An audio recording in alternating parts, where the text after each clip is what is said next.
Our today's topic in medicinal chemistry 1 is anti-inflammatory agents.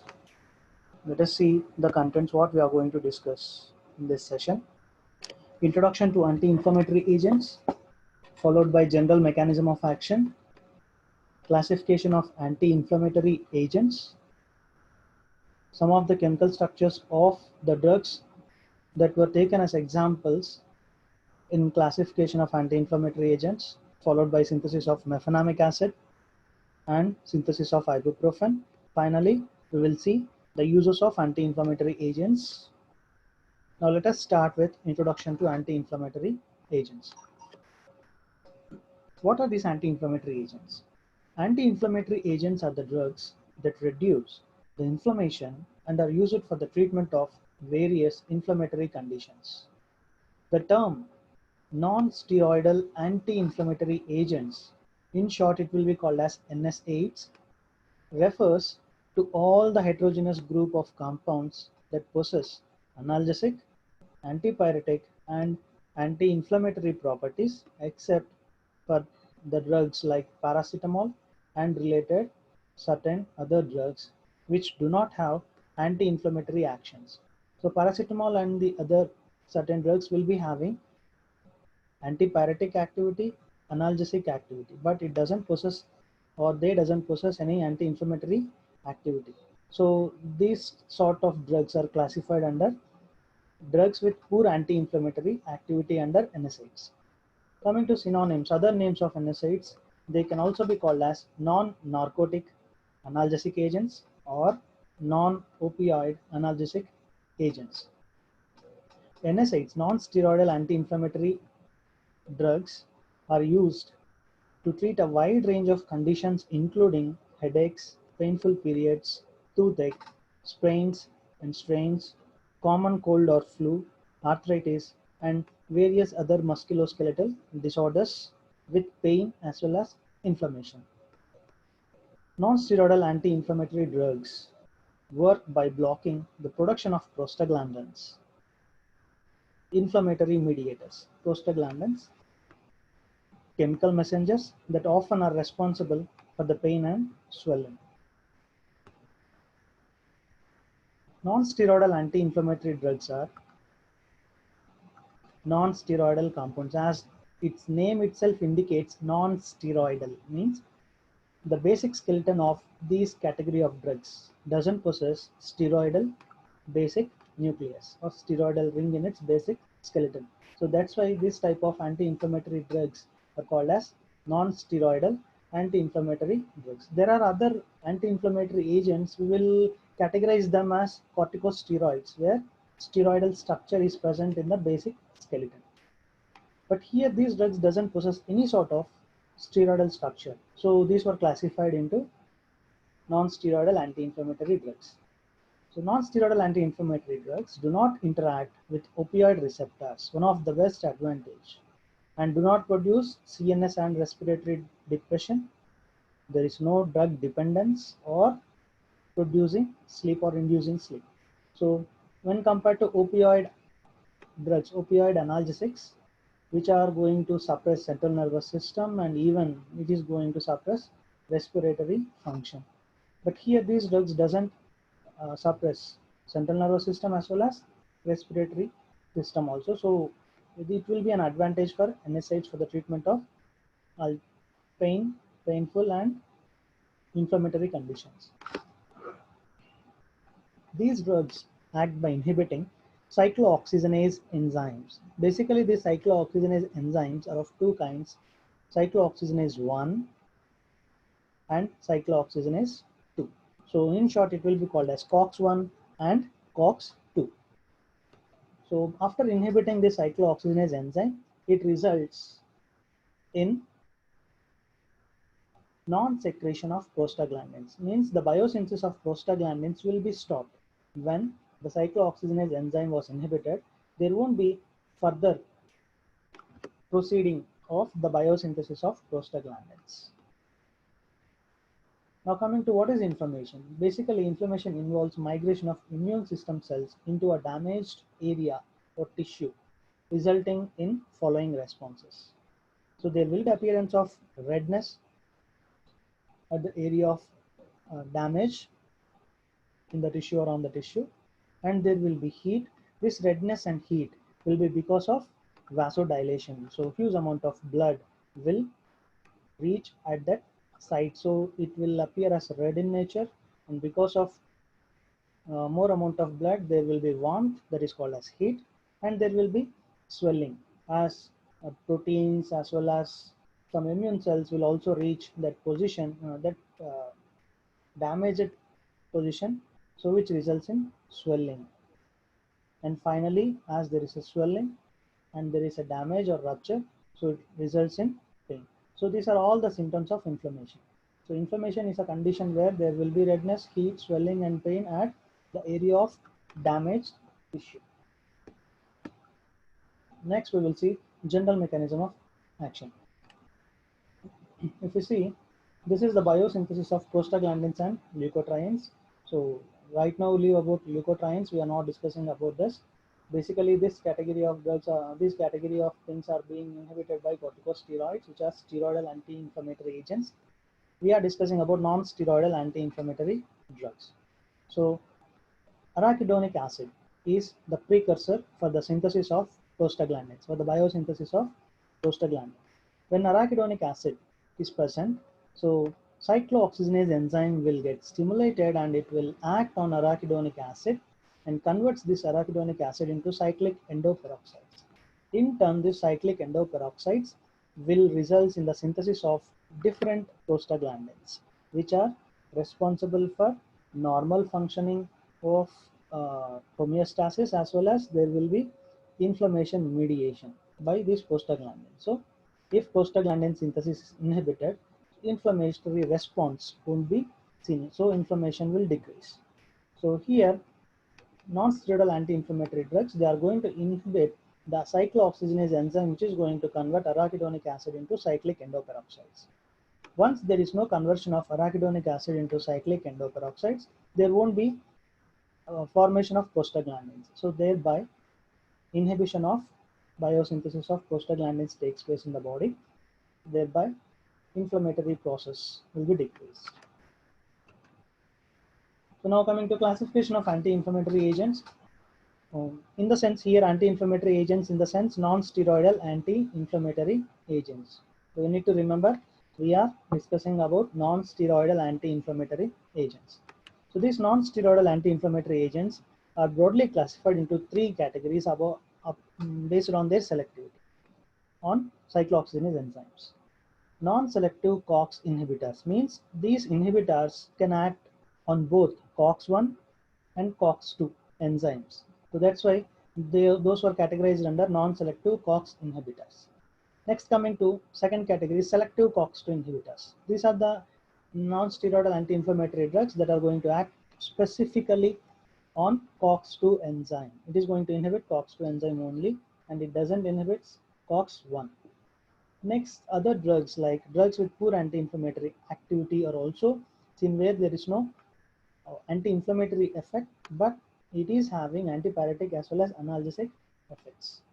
So now non-selective COX inhibitors will be having a major subclassification which includes anthranilic acid derivatives, pyrazolones and pyrazolidinedione derivatives, salicylic acid derivatives, aryl alkanoic acid derivatives, and this is the most widely prescribing category of NSAIDs, aryl alkanoic acid derivatives. And next one is oxycams or enolic acid derivatives. Now we will see examples of these subcategories of NSAIDs. Under non-selective COX inhibitors, anthranilic acid derivatives, examples include mefenamic acid, meclofenamate, clofenamic acid. Here yellow color indicates we are going to see the synthesis of only these two drugs which were mentioned in the syllabus. Next category, pyrazolone and pyrazolidinediones. Examples include phenylbutazone, antipyrine, aminopyrine, oxyphenbutazone. Salicylates category, sodium salicylate, aspirin, diflunisal. Aryl alkanoic acid derivatives further classified into various subclasses like indole acetic acid derivatives, indene acetic acid derivatives, pyrrole acetic acid derivatives, propionic acid derivatives. Examples of indole acetic acid derivatives include indomethacin. Indene acetic acid derivative include Salindac. Pyrrole acetic acid derivatives include tolmetin, zomepirac. Propionic acid derivatives include ibuprofen, diclofenac, ketorolac, naproxen, and clopidogrel. Oxycams can also be called as enolic acid derivatives. Examples include piroxicam, meloxicam, tenoxicam. Next, selective COX-2 inhibitors. Examples include nimesulide, celecoxib, rofecoxib, valdecoxib. Drugs with poor anti-inflammatory activity. Category is para-aminophenols. Examples include acetaminophen and phenacetin. Acetaminophen is also called as paracetamol.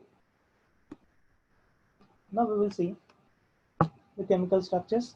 So here I had given you the structures of the drugs that we had seen in under classification: mefenamic acid, meclofenamic acid, phenylbutazone, antipyrine, acetyl salicylic acid, sodium salicylate, indomethacin, salindac. All these drugs structures are present here. So now we will see synthesis of mefenamic acid. The mefenamic acid can be prepared by following reaction. So the starting compounds or reagents for the synthesis of mefenamic acid are 2-chlorobenzoic acid and 2,3-xylidine. So when 2-chlorobenzoic acid reacts with 2,3-xylidine in presence of potassium carbonate and acid, means two steps. In the first step, it is being treated with 2,3-xylidine in presence of a base.